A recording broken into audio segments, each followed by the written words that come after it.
जैसा कि हम सब जानते हैं, माता पार्वती और भगवान शिव के छोटे पुत्र भगवान गणेश जी हैं। कई कहानियों में हमें ये सुनने को मिलता है कि भगवान गणेश का जन्म माता पार्वती के उट्टन से हुआ और भगवान शिव द्वारा उन्हें गज का सर लगाया गया, जिससे उन्हें ये रूप मिला था।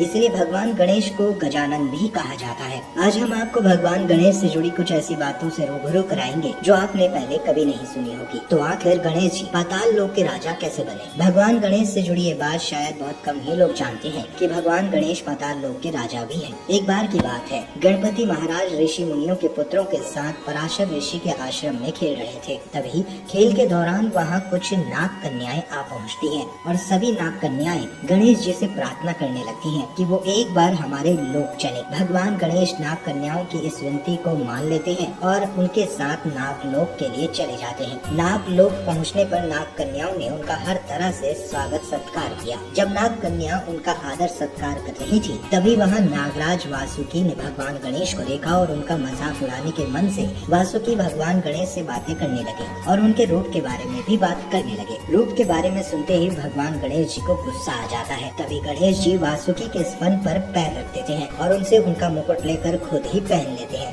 तभी वहाँ वासुकी के बड़े भाई शेषनाग आ जाते हैं और वासुकी की ये दुर्दशा देखकर शेषनाग हुंकार भरते हुए कहते हैं, किसने मेरे भाई के साथ इस तरह का व्यवहार किया? ऐसा सुनते ही भगवान गणेश शेषनाग के सामने आ जाते हैं। जब शेषनाग गणेश जी को अपने सामने देखते हैं तो वो उन्हें पहचान जाते हैं और उनका अभिवंदन करने लगते हैं। और तभी शेषनाग गणेश जी को नागलोक यानी पाताल लोक का राजा घोषित कर देते हैं। वैसे क्या कभी आपके मन में सवाल आया है कि भगवान गणेश एक दंत कैसे हो गए? भगवान गणेश को हम सभी एक दंत के नाम से जानते हैं। इसके पीछे पुराणों में एक कथा भी मिलती है, जिसके अनुसार भगवान विष्णु के अवतार और भगवान शिव के परम भक्त और शिष्य परशुराम, जिन्होंने 17 बार क्षत्रियों को धरती से समाप्त कर दिया था, भगवान शिव और माता पार्वती के दर्शन के लिए कैलाश पर्वत आते हैं।